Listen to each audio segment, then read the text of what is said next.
So I'm just looking around my fellow facilitators. I'm looking for signs of readiness. It's 11:40. So we've just approached the witching hour. Can I have a quick thumbs up from everyone and say that we're ready to rock and roll? Fantastic. I think we've got a few more people arriving into the session. But as people come, we will make a start. So definitely if we can start with the first slide. Straight away, everybody, I want to say bore da a croeso to the session. Hello and welcome. It's tremendous that we're all here today at the National Youth Work Conference. It feels a bit strange being online, I have to say, but it's something we've all been getting used to in recent times. And it's especially encouraging to see people here in this particular workshop. We have a very good selection of workshops today at the conference. We will be talking a little bit about the content and the context of the workshop over the course of the first few slides. There is a presentation which informs the discussions today, and discussions is the key word. This is not a how-to workshop. This is not, well, you want to open up a Welsh medium provision, this is what you do, A, B, C. This is more of a recognition of the good practice that is out there and the practice across Wales in different shapes and forms to do with Welsh medium youth work and bilingual youth work in different shapes and forms by different organisations. And really the purpose of this workshop is to get some discussion going, which will share the knowledge, which will encourage people to share practice more specifically, and to explore some of the challenges and opportunities attached to the delivery of Welsh medium youth work and Welsh medium youth engagement more generally. So without further ado, we're going to introduce the panel to you today. My name is Paul O'Neill. I work with Gwaith Youth Service. So on my screen, over to Non. Bore da bawb, Non Davies ydw i. Dwi'n reolwr corfforaethol gyda Cyngor Sir Ceredigion, ac fel rhan o'n rôl i, dwi'n gyfrifol am cered, sef Menter Iaith Ceredigion, ac o fewn i cered, mae gyda ni swyddogion sy'n gweithio'n agos iawn gyda'r Gwasanaeth Ieuenctid yng Nghyngor Ceredigion hefyd. Diolch Non, and Gethin.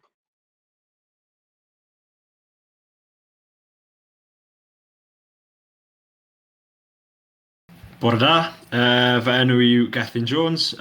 Fi'n reolwr corfforaethol ar gyfer gwasanaeth cymorth ac atal yn Cyngor Sir Ceredigion. Fi sydd gyda cyfrifoldeb dros gwasanaethau ieuenctid o fewn y sir, a hefyd y gwasanaeth ymgysylltu plant a phobl ifanc ac gwasanaethau ehangach cymunedol atal. Felly, diolch am y cyfle bore yma, neis i fod yma. Diolch Gethin, Angharad. Bore da, Angharad Wyn, a dwi'n gweithio i Urdd Gobaith Cymru fel rheolwr cymunedol De Cymru yr adran ieuenctid a chymuned. A fel rhan o'n waith, dwi'n gweithio'r agos iawn gyda awdurdodau lleol a adrannau gwasanaeth ieuenctid o fewn yr awdurdod lleol o ran gwaith ieuenctid yr urdd mewn ardaloedd ar draws De Cymru. Diolch Angharad, a Lowri. Diolch Paul. Lowri Jones ydw i, prif swyddog Menter Iaith Sir Caerffili a hefyd yn cadeirio y rhwydwaith o Fenter Iaith ar draws Cymru ar hyn o bryd. O safbwynt yng ngwaith gyda Menter Iaith Sir Caerffili, dyn ni wedi bod yn cydweithio'n agos gyda'r urdd a gwasanaeth ieuenctid Cyngor Caerffili ers yn agos i gymlynedd erbyn hyn yn cynllunio'n strategol gwaith ieuenctid cyfrwng Cymraeg ar gyfer y sir. So shortly we will be having the opportunity to introduce ourselves. That's everyone who's a participant in the workshop here. Can we have the next slide, please? We've had a comment in the chat about the translation, so I don't know if you want to just go over that now before we go any further. Yes, thanks, Angharad. Hello, I think it's V. we asked the question that yes, the translation is available. If you go to the Sessions tab on the left and right click, and you should be able to open a new tab. Catherine, who is our translator for Welsh to English. Catherine, could you put any other advice in on the chat, please, for V or anyone else struggling with the translation? Thank you.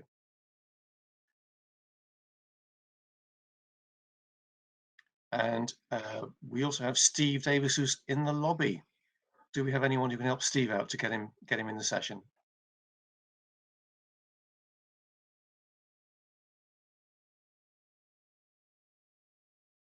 Okay, what we will do is we will try and get hold of our technical help to give some advice to Steve in the meantime. So if someone could pop something in the chat to that effect, I'd be very grateful. And thank you, Catherine, for the guidance there on translation. That's very, very useful. So V, we hope you find that successful. Okay, so we are just giving a bit more context to the session here. And I think, first of all, we've got a recognition here of what's going on in Wales already. And in fact, Welsh language, Welsh medium engagement in a youth context is already a standard offer in many youth work and youth settings across Wales. But generally, at the moment, that tends to be where Welsh, where it's happening in an area where Welsh is the main language. So what this workshop is not saying is that there is no Welsh medium youth work in Wales. So in places where Welsh language is strong and prevalent, there is a Welsh medium youth work offer currently. On the other side of the coin, where English is the main language, Welsh medium youth work is also available. So again, what this workshop is not saying is that in predominantly in English-speaking areas, that there is no Welsh language youth work engagement or youth engagement more generally. That would be entirely inaccurate to say. There are many, many good examples of this type of work going on, both specifically Welsh and in a bilingual format.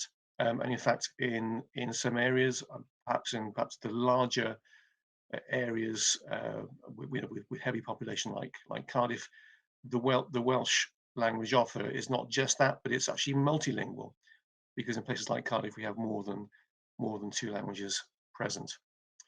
It's also entirely the case, we think, and this is a very good question for the whole room, is that there may well be other Welsh medium youth work and youth provision out there that we don't know about. But at the moment, voluntary sector youth work does not have any formal form of audit. And so those examples of Welsh medium youth work or bilingual youth work are just not visible. So this is something that we're already proposing perhaps could be changed so that the net could be cast a little wider, so that we can find out exactly who is out there, regardless of sector, that is offering Welsh medium youth work or bilingual youth work. In non-youth work settings, that is youth work settings that are not youth work with a capital Y and a capital W, there certainly is a lot of Welsh language offer, but at the moment we're struggling to look at the offer in terms of how it's communicated. So the advertising and the prominence of these opportunities probably needs greater marketing, and that's already a discussion that's ongoing with this particular pilot group. So thank you. And the next slide, please.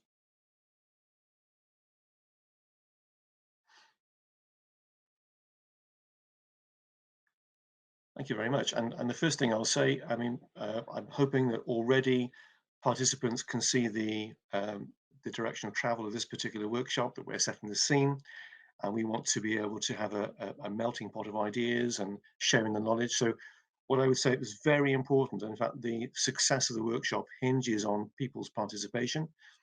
And we have a method for doing that, and shortly, Gethin is going to tell us how we can do it. But of course, the chat option is available as well, and we will be responding to questions in the chat as they arise. Thank you. Diolch, Paul.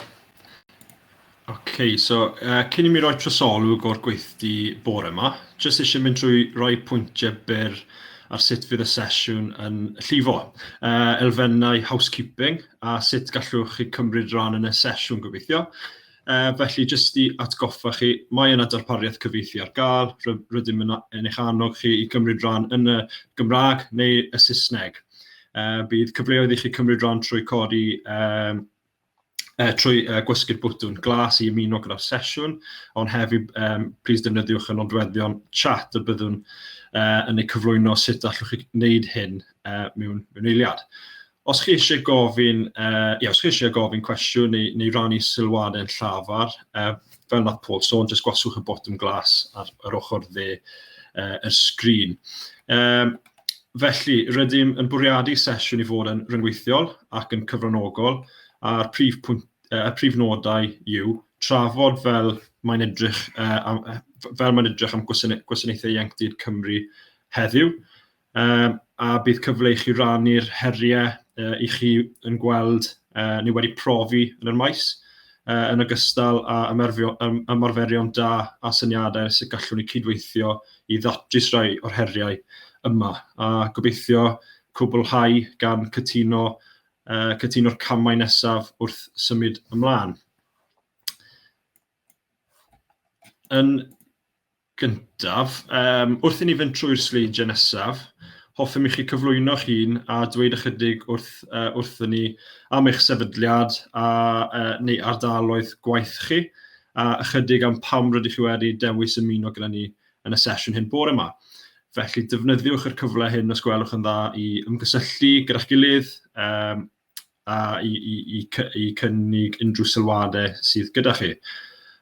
Byddwn yn monitro'r sgwrs wrth i ni fynd ymlaen a cheisio trafod rai o'r themau sy'n codi. Felly, os bydd rhywbeth yn codi o'r sgwrs, byddwn ni falle gallu dod o'r sesiwn i stop neu i codi rai o'r prif pwyntiau na allan. Felly, yr sleid nesaf. Nôl i Paul.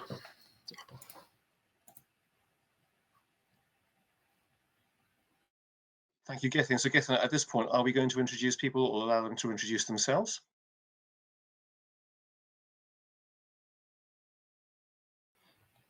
Yeah, if they can do that via the chat, Paul, that would be great.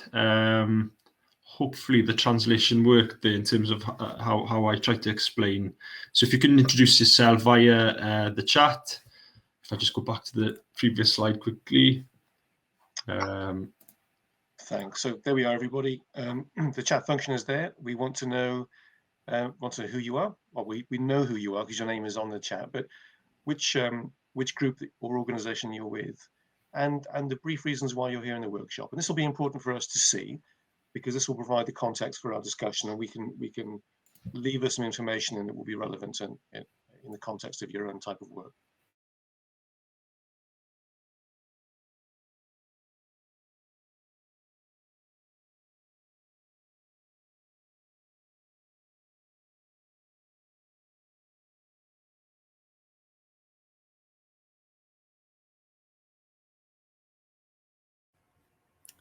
Anne's noting she's having some problems on the chat with multiple voices, so I don't know if that's disrupting it for her. Oh, diolch, Andrew. So thank you, Andrew, from Gwaith Youth Service. In your service, I'm guessing that youth work, Welsh medium youth work is available as standard. Thank you for being here today. I look forward to your further input.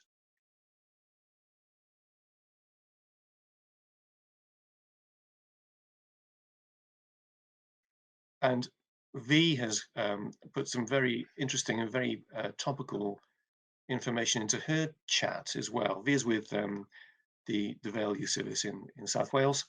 And yes, the Vale is a predominantly sort of English context in terms of the language used there. And she's raised the challenge there that there is a struggle to recruit Welsh-speaking youth workers at the moment. And we think that may be a common thread throughout our workshop discussion today. So if anyone else is also having similar challenges, that it may be worth putting that in the chat too. Thank you, V.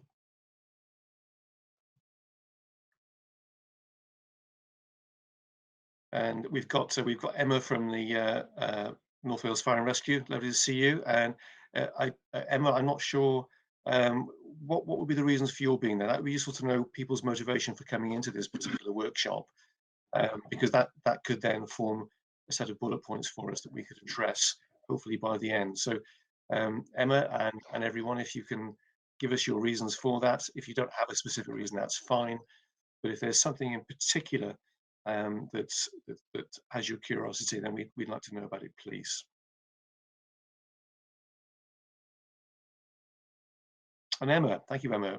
You've also said that you've echoed the sentiments expressed by V there in terms of youth work recruitment. I noticed you're a youth work student. I would certainly be keen to know how many Welsh speakers are actually on your youth work training program right now, because one of the challenges we may have is in recruitment to youth work training as well. So any feedback you may have about that would be very useful.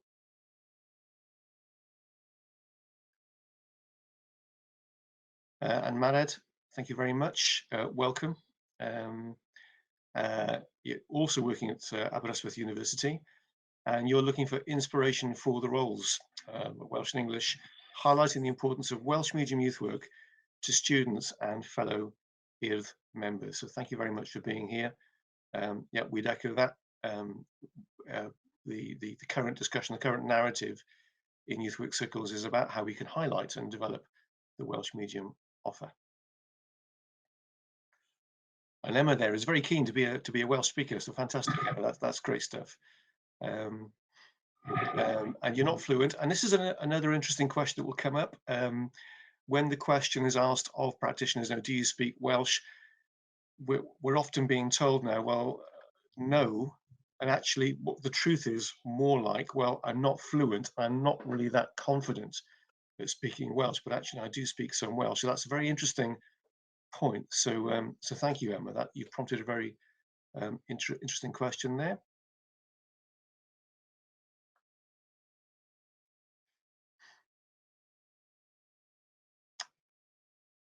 Hello to Lee. I'll have to ask my colleagues to translate Lee's chat for me, please.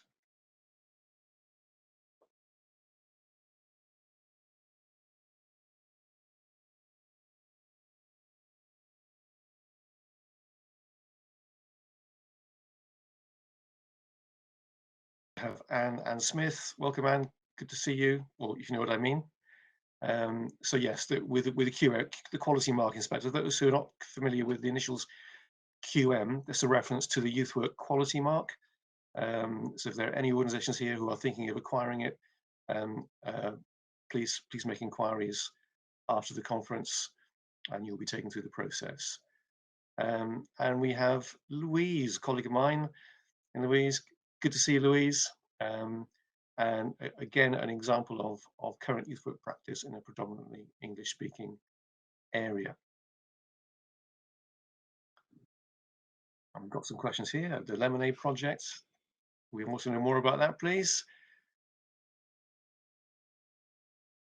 Okay. So I think that's taken us through. I'm just going to go and check everyone in the people. That's all of our people there who have contributed. Thank you very much to that. If you haven't managed to put anything in the chat just yet, please do as we go along. The quality of discussion really depends on that input. So at that point, could we have the next slide, please?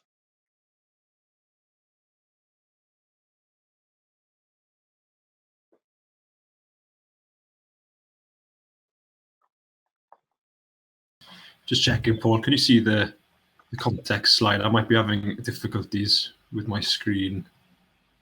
Oh, I beg your pardon. Yes, I do have that now. So just going to roll through a bit of that context for everyone. So that's fantastic. We're still setting the scene, and we're about to get into what we hope will be a bit more of an interactive session. We have some polls for people to vote in, so we're hoping that's going to produce some interesting results. So here we go.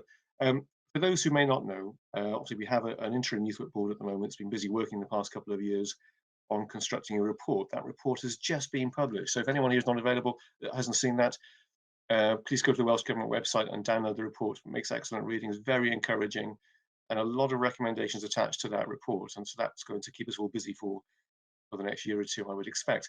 But as part of that process, a number of groups have formed to discuss various aspects of youth work. These groups are called SPGs, Strategic Participation Groups. And we have one for the Welsh language in youth work as well. And they have been driving forward a number of questions about the provision of Welsh medium youth work in Wales. And this workshop really is helping to move that discussion forward. But the work of the SPG, we hope, will go on beyond the current shelf life of the interim youth work board, because it is interim, due to come to an end this year, but we hope that that will continue in some format. There is some Welsh language pilot work underway at the moment in Wales. As a result of the Welsh SPG, Welsh Government made some funding available that could be bid into by different youth work organisations to run Welsh language youth work pilots between earlier on this year and next March. And the reason for the facilitators you see in front of you being here today is that we are a part of that pilot work. And that pilot work is happening both in Caerphilly, which is predominantly an English-speaking area, and Ceredigion, where Welsh is far more prominent. And what our hope is that at the end of the pilot, those two experiences will marry together, and the results of the work that we are undertaking will be combined into a report that may contribute to recommendations being put forward by the successor to the Interim Youth Work Board in terms of Welsh medium youth work. We will chip in with some of the content of the pilot work later on in the workshop. I will say it does involve surveying what's already there, if you like, conducting audits of work that's available currently, and recruiting young people to be towards opening provision. And as you may have seen in the chat earlier on, Louise from Caerphilly was saying that we are going to be opening a Welsh medium youth work provision in the heart of Caerphilly in the coming months, and that will be a part of this pilot, for example. But we will also see a bit of work from Ceredigion later on. We don't just want to run a pilot. We actually want to get to the position where some tangible actions can come from all this work. We hope the pilots will carry on. They won't just be pilots, they'll carry on to something that's much more sustainable. But we hope that across Wales, this will provide a prompt for a growth in Welsh medium youth work and its advertising and marketing. So the work will not start and finish in this financial year. We hope it will continue further than that. What we also want to do, not just in this workshop, but as a continuing conversation, is to explore some of the facts and myths around the provision of Welsh medium youth work, or Welsh medium youth engagement work more generally. There are different perceptions about the challenges and opportunities that Welsh medium youth work provides. We want to be able to explore that a little bit today. And again, we'd like people to share their views on those things and compare that with some of the actual good practice that's going on currently. Hopefully, this will all result in actual recommendations that will contribute towards the recommendations already contained in the Youth Work Board's report published on the Welsh Government website. But it's over to us, really. If we want to see change, if we want to see this area of work expand and develop and improve, then it is really up to the practitioners on the ground to make it happen. So I'm just going to take a quick look at the chat here. Thank you very much for that. Okay, now over to the next slide.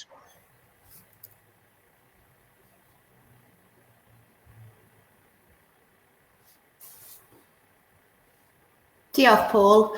Fel soniodd Gethin a Paul ar y dechrau, mae heddi yn gyfle i bob un ohonon ni mewn gwirionedd i ddechrau meddwl am darpariaeth ieuenctid cyfrwng Cymraeg yn lleol, ac yn gyfle falle i dechrau ystyried beth ni'n gwybod am y darpariaeth sydd yn ein hardal, ond hefyd wrth ystyried cynyddu'r darpariaeth, bod ni hefyd yn dechrau gofyn cwestiynau ynglyn â faint o bobl ifanc sy'n siarad Cymraeg yn ein hardaloedd ni, pa fudiadau sydd ar gael sydd yn gallu gweithio mewn partneriaeth gyda ni hefyd. Felly, cyn i ni symud ymlaen, hoffwn i gymryd y cyfle i chi nawr i ddechrau ystyried ychydig o gwestiynau sydd wedyn yn sylfaen i symud ymlaen a dechrau meddwl o beth sydd yn bosib yn lleol a beth yw'r camau gweithredu ar ôl heddi.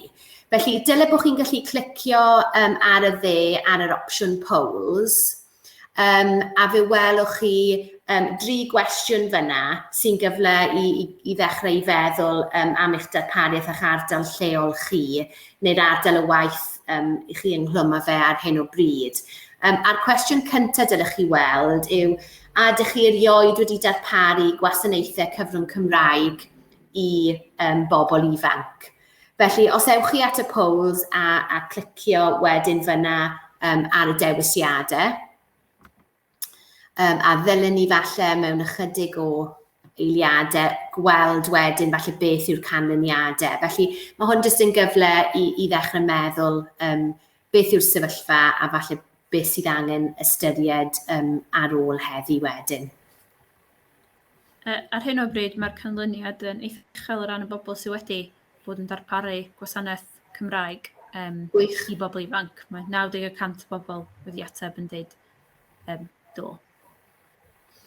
Gret. Felly, mae gyda ni sylfaen da yn sicr. Wrth feddwl am hynny wedyn, gyda'r ail gwestiwn, mae gyda ni y cwestiwn faint o sefydliadau ieuenctid Cymraeg sydd yn eich ardal chi. Felly, jyst yn gyfle i feddwl, ydych chi'n gwybod pa fudiadau sy'n mas yna, tua faint ohonyn nhw sydd, neu falle bod chi ddim yn sicr a bod yn gyfle ar ôl heddi i fynd ar ôl rhai o'r mudiadau yna a choli am gyfleoedd i gydweithio wedyn. Felly, os allwch chi ateb yr ail gwestiwn.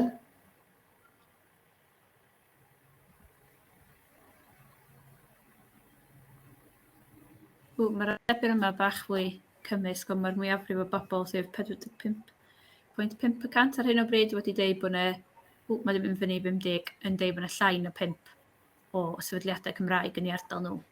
Iawn. Falle un pwynt i nodi fan hyn, a mae'n berthnasol i'r cwestiwn ola hefyd, yw yn eitha diweddar, mae mentrau dros Gymru gyfan wedi diweddaru eu proffiliau iaith nhw. Felly bydde fe'n syniad da i gysylltu gyda'ch menter iaith leol a gofyn falle i gael golwg ar y proffil, achos mae proffil yna yn rhoi gwybodaeth eitha manwl ynglyn â pa fudiadau sy'n gweithio yn eich ardal chi o fewn meysydd gwahanol. Felly, yn sicr yn werth trafod y proffil yna gyda'ch menter iaith leol i weld os yna fudiadau eraill yn yr ardal sy'n gweithio gyda pobl ifanc a beth yw'r cyfleoedd i gydweithio gyda rheini wedyn. Iawn, ac os allwn ni fynd at y cwestiwn ola, sy'n gofyn ydych chi'n gwybod faint o bobl ifanc sy'n siarad Cymraeg yn eich ardal chi, opsiwn i ddweud ie na, neu falle bod chi ddim yn sicr o'r canrannau neu'r niferoedd sydd gyda chi. Felly, os allwch chi gwblhau y cwestiwn olaf yna, please.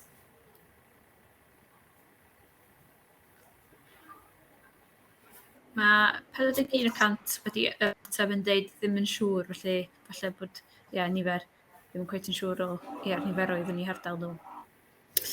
Iawn, diolch yn Harald. Felly, mae hwnna'n ddiddorol yn diwa, a eto byddwn ni'n argymell bod chi'n edrych ar y proffil iaith yma gyda'ch menter iaith leol, a hefyd mae'n bosib bod chi ynglwm â gwaith gyda'r cynlluniau addysg neu'r WESPs mwy diweddar, lle mae lot o ddata fyna'n cael ei gasglu hefyd, ond mae yna tipyn o wybodaeth rhwng y proffil ieithyddol yna gyda'ch menter iaith a'r cynllun addysg yn nodi faint o bobl ifanc sydd gyda chi sy'n siarad Cymraeg yn eich ardaloedd, a hefyd ble mae nhw ac o fewn pa cymunedau mae nhw sy'n ddefnyddiol iawn wedyn o ran cynllunio'r gwasanaethau yna. Felly, diolch am eich mewnbwn i'r cwestiynau, a mae jyst yn gyfle fel o'n i'n dweud i chi i ddechrau feddwl am eich sefyllfa lleol chi, beth i chi'n gwybod am y bobl ifanc yn eich ardal, mwyn dechrau ystyried gweithio mewn partneriaeth gyda mudiadau eraill, neu cynllunio gwasanaethau ieuenctid mewn ffordd bach yn wahanol, neu mewn ardaloedd gwahanol hefyd. Felly, i ni'n dechrau meddwl yn barod am rhai o'r heriau sy'n gwynebu ni, a rhai ohonoch chi wedi nodi hwnna yn y chat yn barod o safbwynt recrwtio staff sy'n siarad Cymraeg mwyn datblygu mwy o wasanaethau cyfrwng Cymraeg ar gyfer pobl ifanc. Felly eto ni eisiau falle ffocysu am ychydig o funudau ar yr heriau hynny. Ac os allai ofyn i chi eto i nodi yn y chat, beth yw'r prif heriau i chi'n gwynebu ar hyn o bryd o safbwynt darparu gweithgareddau neu gwasanaethau cefnogi cyfrwng Cymraeg i bobl ifanc. Felly, os allech chi nodi hwnna yn y chat, newn ni gadw golwg ar y chat i weld pa themau sy'n codi. A hefyd, os oes rhai ohonoch chi'n awyddus iawn i ymelaethu ar y pwynt yna, ar yr heriau yna, rhoi bach mwy o gefndir i ni, mae croeso chi ddewis yr opsiwn i siarad hefyd. Ond yn y lle cyntaf, os allech chi nodi yn y chat, falle beth yw'r prif heriau ar hyn o bryd, a newn ni weld nawr pa fath o themau sy'n dechrau codi. Paul nodi yn y chat, mae'n dweud bod 93% o pawb, bobl sydd yma wedi darparu rhywbeth o gwasanaeth cyfrwng Cymraeg yn gofyn os oedd nhw'n gyd yn llwyddiannus neu oedd yna sialensau ynglwm o'r gwaith yna hefyd. Gret, diolch. A fi'n gallu gweld bod Andrew ar hyn o bryd falle'n teimlo bod dim cymaint â ni o heriau.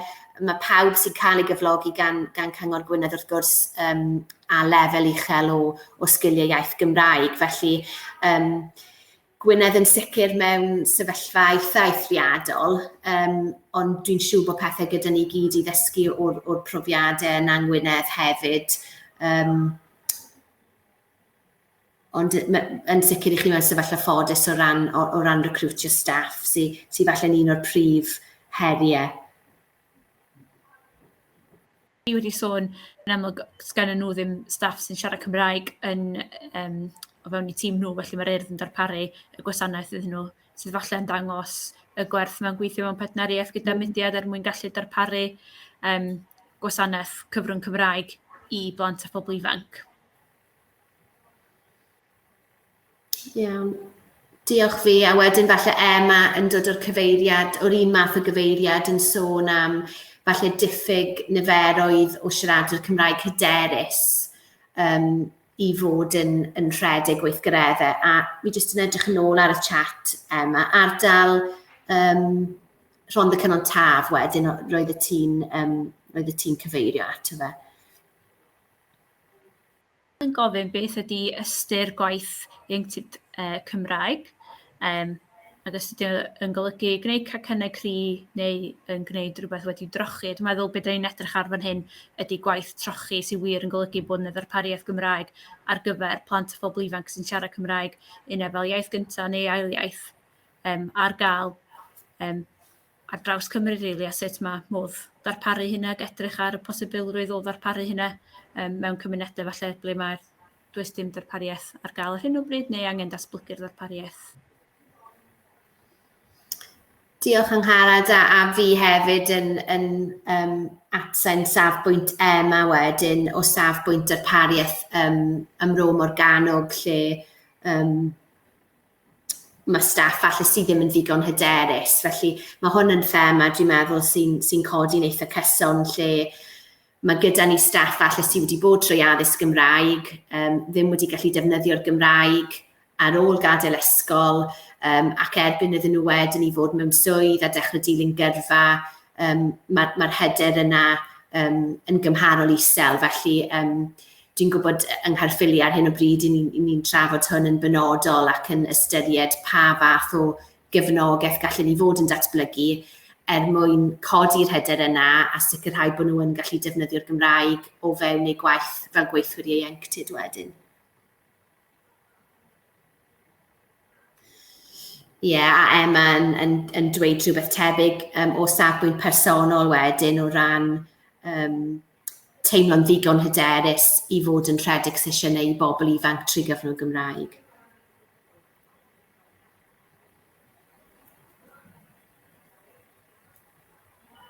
I nodi hefyd ynglyn â dysgwyr eu hyder nhw o ran defnyddio'r Gymraeg mewn gweithgareddau bod nhw ddim yn diffyg hyder ganddyn nhw fel dysgwyr hefyd. Dwi'n anfod denu nhw. Iawn. Diolch, Mae'r. Iawn, felly dwi'n meddwl bod yna yn sicr thema'n cyson yn codi o safbwynt recriwtio staff a hyder staff. Ond os allan ni falle ystyried ail gwestiwn fan hyn, lle mae yna gyfle i feddwl falle lle chi wedi gwynebu heriau, sut i chi wedi goresgyn rheina, a mae rhai ohonych chi'n barod wedi cyfeirio at gwaith partneriaeth. Ond os oes unrhyw enghreifftiau eraill gyda chi o goresgyn heriau, trwy weithio mewn partneriaeth neu datblygu ffordd gwahanol o weithio, byddai'n ddiddorol iawn i ni gyd i gael clywed hynny bore yma hefyd mwyn i ni gyd ystyried sut gallen ni fod yn goresgyn ein heriau ni yn lleol. Felly, os oes yna sylwadau pellach o ran pethau sydd wedi bod yn llwyddiannus, yr heriau ni'n gwynebu, bydde hynny'n ddefnyddiol iawn. Felly, os allech chi gosod hwnna yn y chat hefyd nawr.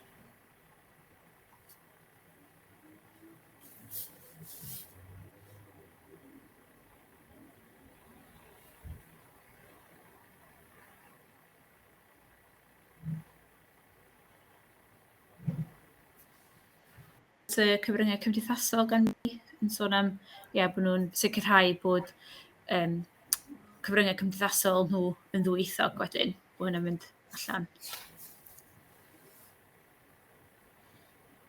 Hefyd, esiampl dda gan Emma, ble mae'n deud fod aelodau staff yn cael mynd ar gyrsiau dysgu Cymraeg, felly mae hwnna'n esiampl dda iawn, dwi'n meddwl, o ffordd o amgylch neu i godi hyder. Fi yn dweud rhywbeth tebyg a falle y ffactor yna o caniatáu a cefnogi'r hyfforddiant yn ei hamser gwaith yn eu cefnogi nhw ar y daith yna o fod yn hyderus i ddefnyddio'r Gymraeg.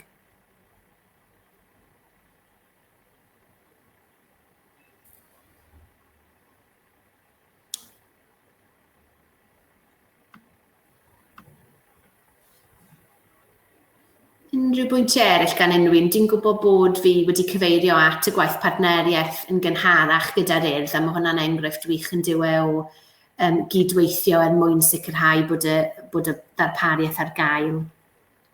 A'n eto yn cyfeirio at cyfleoedd i gefnogi gweithwyr i fod yn gwella eu sgiliau Cymraeg neu i ddechrau dysgu hefyd, a cyfeirio at rhaglen trwy ganolfa Nant Gwrthein wedyn, sy'n gyfle lle mae yna cyrsiau dwys iawn i staff sy'n llwyddiannus iawn. Iawn, dwi'n meddwl bod ni falle wedi dod i ben ar sylwadau o ran yr heriau, falle sut mae rhai ohonych chi wedi goresgyn, a rhywbeth arall gan Mae'r. A Mae'r yn sôn am Cymraeg bob dydd, ymgyrch gan yr urdd oedd yn llwyddiannus iawn, a hefyd yn gyfle i ddysgwyr i ymuno Bwrdd Ieuenctid, sy'n rhoi profiad da iddyn nhw wedyn i ddefnyddio sgiliau Cymraeg.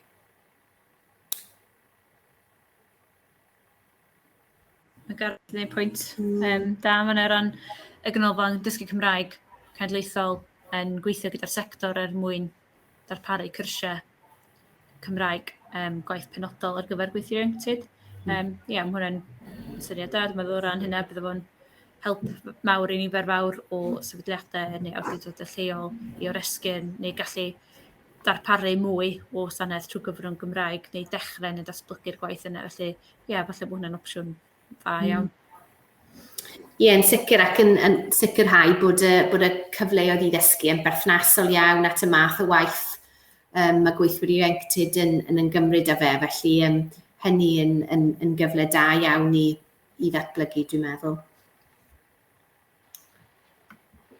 Iawn, dwi'n meddwl bod y sylwad yn dechrau arafu ar hyn o bryd, a sawl pwynt da fyna yn enwedig o ran cefnogi staff o safbwynt ei hyder a gwella sgiliau, a hefyd wedyn yr enghraifft o weithio mewn partneriaeth gyda'r urdd a gyda mudiadau eraill sy'n medru darparu yn Gymraeg mwyn sicrhau bod y darpariaeth ar gael yn lleol. Felly Diolch yn fawr am eich cyfraniadau. Mae hwn yn gyfle i ni gyd i ddechrau ystyried beth sydd yn bosib a pa fath opsiynau sydd gyda ni mwyn goresgyn yr heriau yna wedyn.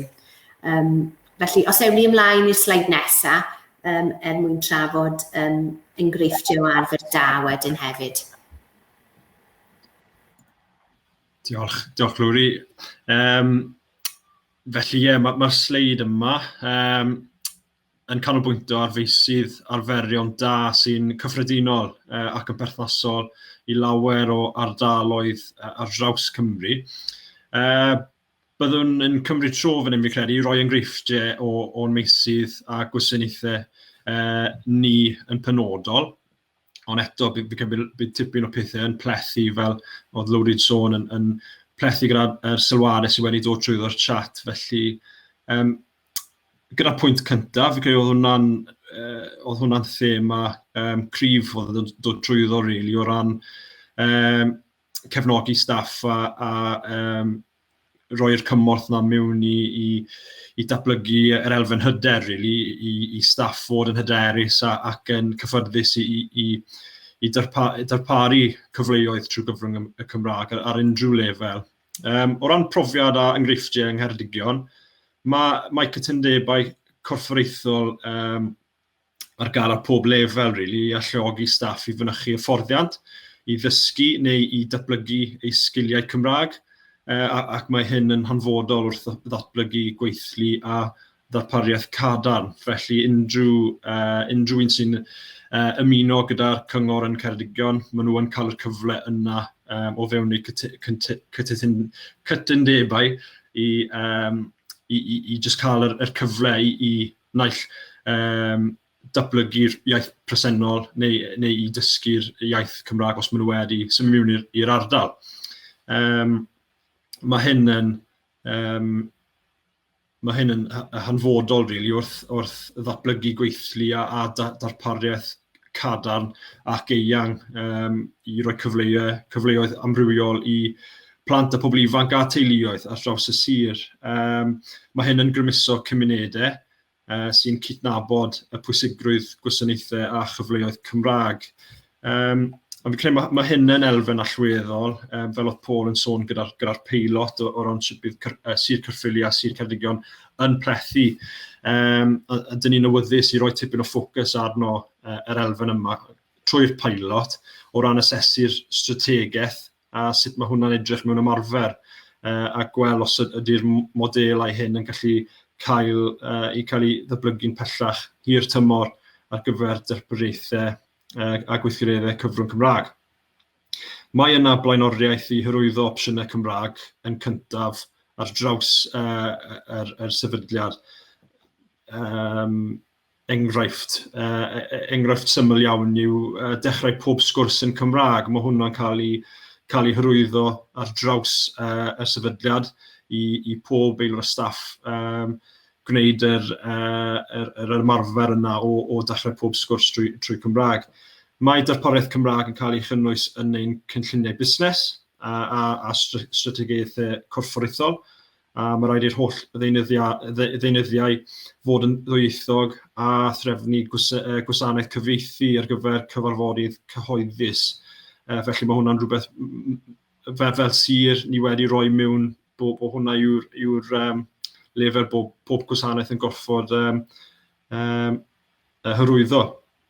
Mae hefyd yna cynorthwyo partneriaeth waith agos gyda sefydliadau dysgu seiliedig ar waith, addysg bellach ac addysg uwch wrth ddarparu dysgu a chrydedig i staff a pobl ifanc, naill trwyddo cyfrwng Cymraeg neu cyfleoedd ddwyieithog sy'n positif iawn a roi'r opsiwn i gweithwyr cael yr opsiwn o wneud naill cwrs trwyddo naill opsiwn yna. Dyn ni'n teimlo rili fel gwasanaeth, mae hyn yn cynyddu dull diwylliannol, safonau proffesiynol ac mae'n hyrwyddo dysgwyr i ymarfer a gwella eu hyder trwy'r cyfleoedd yna. Felly, na i paso ymlaen i Non a Lwri nawr gyda'r ail pwynt ar y sleid. Iawn, ddo fi mewn gynta, Lwri, ie? Iawn. Fel un sy'n gweithio yng Nghyngor Sir Ceredigion, fel mae Gethin wedi sôn, mae yna brosesau mewnol wrth gwrs yn hybu defnydd o'r Gymraeg. Ond lle mae cered Menter Iaith Ceredigion yn ffodus, yn wahanol i ran fwyaf o fentrau iaith eraill ar draws Cymru, yw bod y fenter yn rhan o Gyngor Sir Ceredigion, ac felly mae e'n hwyluso felly'r trafodaethau yna rhwng y gwasanaeth ieuenctid a'r fenter. Ond mae'r pwyslais i ni fel menter ar gynorthwyo y gwasanaeth ieuenctid i ddarparu cyfleoedd trwy gyfrwng y Gymraeg. Ac i wneud hynny, beth mae gyda ni swyddog ieuenctid sy'n gweithio gyda ysgolion, y coleg a hefyd wedyn gyda'r gwasanaeth ieuenctid i gynllunio ac i ddarparu sesiynau sy'n hybu defnydd o'r Gymraeg ac yn hybu ymwybyddiaeth o ddiwylliant Cymreig. Felly pethau sydd wedi gweithio gyda ni yn y gorffennol yw sesiynau fel beatboxio. Mae hwnna wedi bod yn arbennig o llwyddiannus am i fod yn dangos gwerth sgiliau Cymraeg i bobl ifanc. Achos un o'r sialensau fi'n credu mae pawb yn nodi hyd yn oed mewn ardal Gymreig fel Ceredigion yw amharodrwydd ieuenctid weithiau i ddefnyddio'r Gymraeg. Dyn nhw ddim yn gweld e fel rhywbeth cool i wneud. A mae hwnna'n her fi'n credu mae lot o fudiadau yn gwynebu. Mae beatboxio yn arbennig o llwyddiannus am i fod yn dangos sut y gall y Gymraeg gael ei ddefnyddio ar draws y byd, a gweud y gwir. Mae Ed Holden wedi gwneud gyrfa allan o ddefnyddio'r Gymraeg y maes cerddoriaeth, a mae dangos yna i'r bobl ifanc wedi bod yn hynod llwyddiannus, ac i ni wedi gallu gweithio gyda'r gwasanaeth ieuenctid i gynnal y sesiynau yna gyda gwahanol glybiau a gweithio gyda pobl ifanc i ddangos iddyn nhw beth yw'r potensial ar gyfer defnyddio'r Gymraeg. Mae sesiynau eraill wedi cynnwys edrych ar gerddoriaeth amrywiol fel cyfansoddi can hefyd, a un o'r pethau eraill sydd wedi gweithio yn arbennig o dda yw creu rhaglen radio. Felly ni wedi gweithio gyda radio Aber yn fwy diweddar, yn gweithio gyda ni ieuenctid ni ac yn ei annog nhw i ddefnyddio technoleg ac yn y blaen i greu rhaglen radio. Ac yn aml mae'r rhaglen radio yna yn gallu cynnwys elfennau ddwyieithog ond yn bennaf trwy gyfrwng y Gymraeg. Felly dulliau gwahanol, dulliau hwyl, ond ar y cyfan ni'n gweithio gyda'r gwasanaeth ieuenctid, a mae'r cyfleoedd yna fi'n gwybod yn gwahaniaethu ar draws Cymru, ond fi'n siŵr eith lowri ymlaen i ddangos siwrt mae Caerffili felly a Menter Iaith Caerffili'n gweithio mewn ffyrdd gwahanol. Ond yng Ngheredigion mae'r berthynas agos na gyda'r gwasanaeth ieuenctid yn sicrhau darpariaeth cyfrwng Cymraeg. Diolch Non. Na i just ychwanegu chydig o safbwynt y fenter yng Nghaerffili a hefyd o safbwynt falle mudiad gwirfoddol ar fforymau sydd ar gael wedyn i gydweithio. Ond yn debyg i sefyllfa Non hefyd, mae'r fenter wedi bod yn cydweithio'n agos iawn gyda gwasanaeth ieuenctid Cyngor Caerffili a'r Urdd ers cychwyn y fenter i ddweud y gwir yw 20 mlynedd yn ôl, a mae gallu cyd-reoli a cyd-ariannu swyddog yn y sir wedi bod yn dull effeithiol iawn o gynllunio gwaith ieuenctid ar y cyd, fel bod ni ddim fel mudiadau yn gweithio ar wahân ac yn ynysig. Ond beth sydd hefyd yn cyfoethogi'r gwaith yna yw'r cyfleoedd i fwydo i fewn i cynllun addysg y sir sy'n cael ei ddiweddaru ar draws Cymru ar hyn o bryd ar lefel leol, a'r cyfleoedd i ddefnyddio'r Gymraeg tu allan i fyd addysg yn rhan allweddol o'r cynlluniau yna erbyn hyn. Felly, fel mudiadau yn y gymuned sy'n darparu cyfleoedd i bobl ifanc i ddefnyddio'r Gymraeg yn gymdeithasol ac wrth dilyn diddordeb neu ennill cymwysterau, mae yna gyfle gwerthfawr iawn gyda ni i fod yn bwydo i fewn i'r cynllun yna a sicrhau bod y cyfleoedd yna ar gael wrth bod plant a phobl ifanc yn gadael yr ysgol ar ddiwedd y dydd, a bod y cyfleoedd yna ar gael yn ystod y gwyliau ysgol hefyd. Mae gyda ni hefyd fforwm iaith yng Nghaerffili a'r fenter sy'n cydlynu hynny, ond mae yna cynrychiolaeth sylweddol ar y fforwm yna yn cynnwys mudiadau eraill sy'n gweithio trwy gyfrwng Gymraeg, fel yr Urdd, mudiad meithrin Cymraeg i blant, ond mae hynny hefyd yn gyfle i colegau addysg bellach, ysgolion uwchradd a chynradd, papurau bro, ac adrannau gwahanol y cyngor hefyd i fod yn bwydo i fewn i unrhyw waith sy'n datblygu cyfleoedd i ddefnyddio'r Gymraeg yn lleol. Felly mae hynny eto yn fforwm bwysig. A hefyd i gyd-fynd gyda'r cynlluniau addysg, mae pob awdurdod lleol hefyd ar hyn o bryd yn datblygu ei strategaethau hybu'r Gymraeg am y 5 mlynedd nesaf. A mae rheina eto yn gyfle i sicrhau bod darpariaeth cyfrwng Cymraeg i bobl ifanc yn rhan o strategaeth yna, a bod ein gwaith ni i gyd yn bwydo mewn i hynny, a bod cynllunio da'n digwydd, bod dim dyblygu yn digwydd, a bod pawb yn ymwybodol o beth mae pawb arall yn gwneud. Felly, dwi'n meddwl yn sicr i ni'n gweld heriau o ran recrwtio staff i weithio gyda phobl ifanc sy'n siarad Cymraeg, fel sydd wedi cael ei nodi yn barod heddi, ond wrth ddarllen beth sydd ar y chat a hefyd ystyried eu profiadau ni, mae'r partneriaethau yna yn allweddol, ac wrth weithio mewn ardal lle mae'r mwyafrif o bobl ifanc yn dod o gartrefi di-Gymraeg, mae'r cyfleoedd yna tu fas i'r ysgol mor bwysig fel bod pobl ifanc yn gweld defnyddio'r Gymraeg yn rhywbeth naturiol, rhywbeth sy'n arf wrth dilyn gyrfa ac yn sgil allweddol hefyd, a bod nhw'n gweld gwerth yn y sgil yna. Felly mae yna lot fawr o waith dal i wneud o safbwynt hynny, a mae'n ddefnyddiol iawn clywed profiadau pobl eraill yma bore yma, ond yn sicr mae yna partneriaethau cyfleoedd i fod yn dod dros yr heriau yna hefyd. Na i basio ymlaen nawr i Paul ac Angharad, sydd falle mynd i sôn ychydig mwy am eu profiadau nhw hefyd.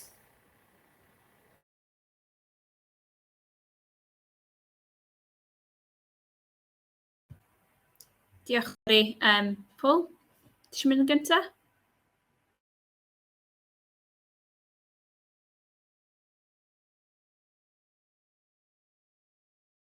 Sorry, I couldn't quite hear that. Would you mind repeating the question? Thank you. With which aspect? With the partnership. Yes, thank you. Sorry, I was getting a bit of crossover there. Certainly in Caerphilly, we've been very, very fortunate in that our Welsh language partnership has been in place for, I think it's around 18 years now. We've been doing this. It's hugely effective for us and a real game changer for Caerphilly Youth Service. And it's a bit of a game of two halves for us. On the one hand, we are able to provide a dedicated Welsh medium provision in the shape of a youth club, which is very important. And young people come from all over the county to attend the youth club.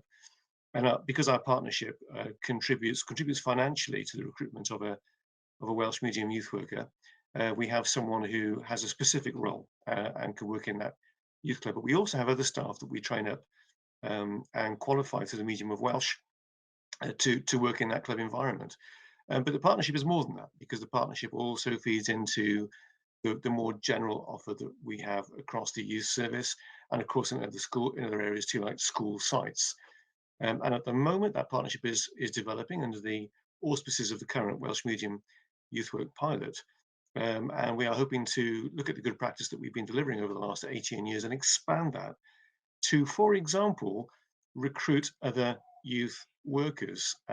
Now, going back to the challenges that we were acknowledging there, that people were saying that they had, the recruitment of Welsh medium youth workers is often perceived as a challenge. And I can see by the chat that yes, that is experienced by some agencies. In Caerphilly, what we've done is to ask people in a different way about whether or not they speak any Welsh, and we've had a lot more responses back. And what we are doing is planning to train those people to increase their confidence in using Welsh. I noticed that the word confidence has come up several times in the chat today. Not everyone feels they can be confident contributing to Welsh language youth work. We think actually there's more capacity out there than we realise. All depends on how you ask the question. So what started as a fantastic existing collaboration with both Cyfrwng, Mae'n, eraill and Gwaith Cymru is now evolving and growing into something we think that's going to be more significant.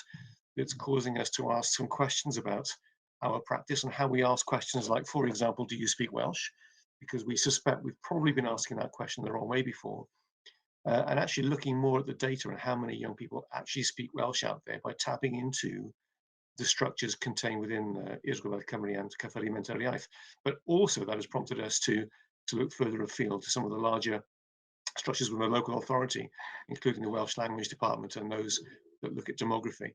And we are hoping that after the pilot, we will be expanding our offer significantly. Now, this couldn't have happened without a collaboration being in place. Now, I can see from the chat that collaboration exists elsewhere in Wales. Of course, we already know that. But collaboration can exist in many shapes or forms, and collaboration will come out as a recommendation, we think, at the end of this piece of work. Before we move on, I just want to go back to some other very, very interesting chat that's been put in our chat function to do with the perception that young people don't want to speak Welsh outside schools, and some very, very intriguing comments, very poignant comments by both Mae'r and Jamie, talking there about, I'll just pick them at random, talking about the importance of having Welsh-speaking role models. It might be in the media, but we need Welsh-speaking youth workers too. So, you know, there is a proven case having more Welsh-speaking youth workers. We want Welsh language to be cool. Jamie's saying that actually in a Welsh medium youth work context, that those conversations in Welsh open up areas that you wouldn't otherwise be able to explore. So a real tick for Welsh medium youth work there. And also there's an appeal there for getting a fine balance between encouragement and a requirement. We want to get it right. We don't want people to feel browbeaten into speaking Welsh. We want to get the position right. So all these elements will be contained in the report that will follow the conference today. So thank you very much for those. So without further ado, on to the next slide, please. So we are into any questions territory. And we are going to just give a minute or two to that. People can pop questions into the chat about either anything that's come up during the course of the workshop or any other questions, maybe things that haven't been covered. And the reason for putting the questions in the chat is that they will be recorded. And if we don't have the answers now, we will be providing the answers afterwards. So there is an offer there. And an interesting comment from V there. Lots of young people attending the Welsh Medium Comp are actually from English-speaking families. So that shows the power and potential of the Welsh Medium offer. And Gareth has chipped in there regarding the language capacity in terms of Welsh.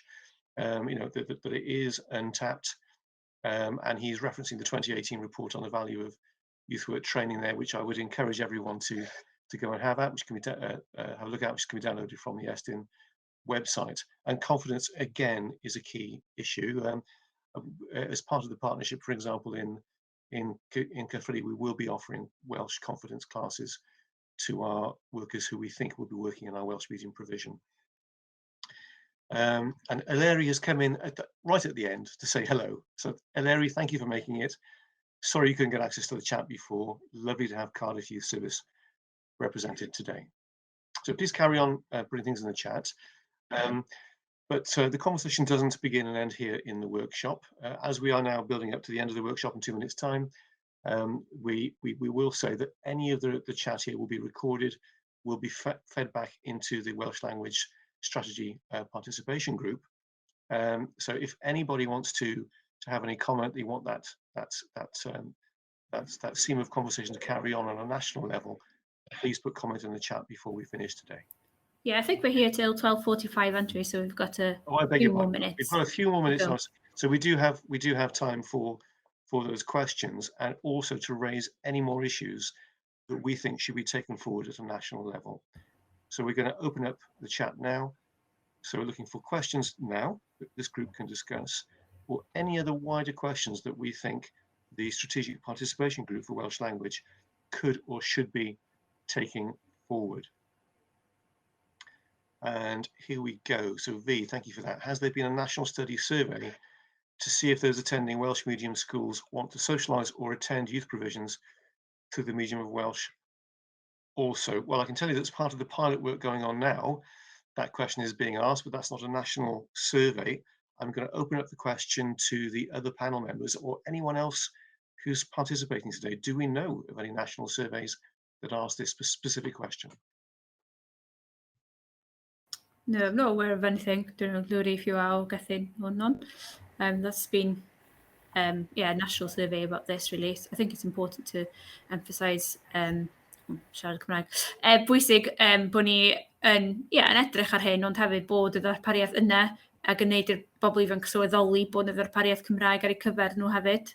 A dwi'n meddwl bod hynny'n hynod o bwysig. Falle dim pob tro maen nhw'n ystyried bod yna ddarpariaeth Cymraeg ar eu cyfer nhw'n eu cymuned, gan bod nhw falle yn dod o deuluoedd di-Gymraeg, ond dwi'n meddwl bod yn bwysig gwneud i blant a phobl ifanc sylweddoli bod nhw, os ydyn nhw'n mynd i addysg gyfrwng Gymraeg, bod darpariaeth Cymraeg iddyn nhw yn y gymuned hefyd, yn ogystal yma yn yr ysgol.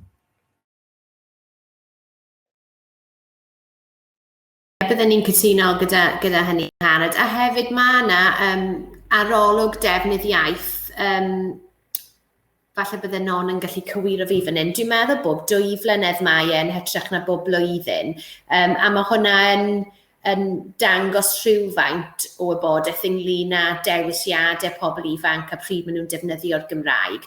Ni wedi gweld cynnydd yn y defnydd, ond yn sicr mae'r pwynt yma yn mynd yn ôl i beth mae'n Harad wedi disgrifio mewn ffordd, yw i nifer y bobl ifanc, dyw'r ddarpariaeth ddim ar gael yn hawdd nac yn lleol, felly mae'n ddewis anodd weithiau i fynd i ddarpariaeth cyfrwng Cymraeg oherwydd goblygiadau teithio, cost ac yn y blaen. Felly mae'n holl bwysig bod yr amodau yna i gefnogi nhw i ddefnyddio'r Gymraeg, a mae'r sgwrs heddi ynglyn sut ni'n dod dros yr heriau yna yn mynd i fod yn allweddol mwyn gwella'r sefyllfa yna i nifer y bobl ifanc yng Nghymru.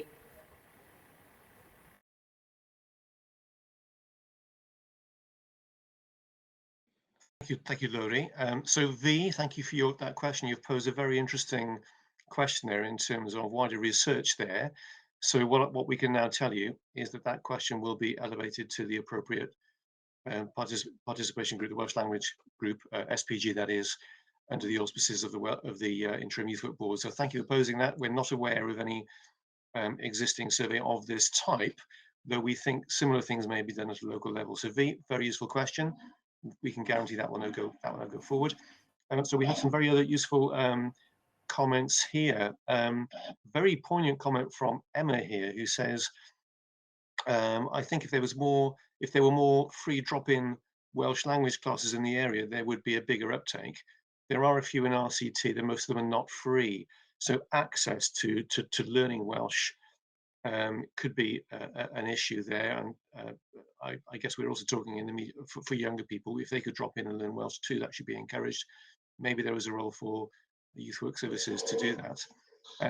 And I guess that there is also a question there about the existing prevalence of services for young people in the medium of Welsh, because it may be that this narrative that young people don't want to speak Welsh after school is actually self-fulfilling prophecy, because there is no other opportunity to speak Welsh after school at the moment. So some interesting questions there.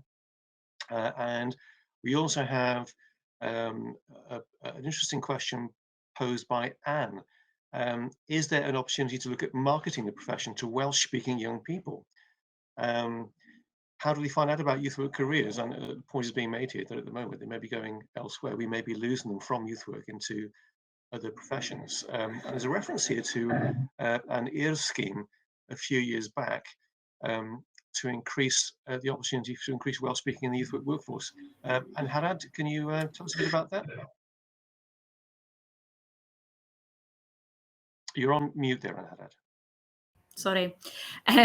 Someone had to do it. Mae'r Urdd wedi yn y gorffennol cael, mae ganddyn ni adran brentisiaethau sydd ar hyn o bryd yn canolbwyntio ar waith yn y maes chwaraeon, ond chydig o flynyddoedd yn ôl mi oedd ganddyn ni, dwi eisiau dweud 6 aelod oedd yn brentisiaid Gwaith Ieuenctid penodol, a mae hwn yn rhywbeth ni'n edrych ar fel mudiad ac yn gobeithio gallu darparu ac ehangu arno fo dros y blynyddoedd nesaf Ond ie, ar hyn o bryd, ni'n trio recrwtio ar gyfer arweinydd ar gyfer hynna wedyn. And we are rushing towards a conclusion now. We're almost at the 1:45 end, but a few good points here. I'll just say to end, we're talking about recruitment there, the importance of growing your own Welsh language youth workers. Thank you very much for that, Larry. Gareth there reminding us of the overarching policy to do with encouragement, but also we need to get a million Welsh language speakers in the country. Marketing and advertising, again, a point well made there. And Gareth makes reference to the free access to Welsh for adult classes in the future. Well, I didn't know that, so I've learned something today.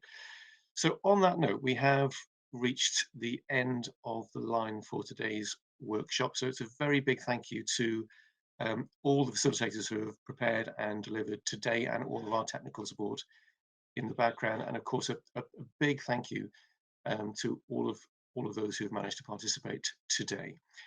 Just to reiterate, all the comments today will be recorded and we will pass it on to the relevant participation group, SPG. So without further ado, can I say thank you very much. Hope to see you all again soon.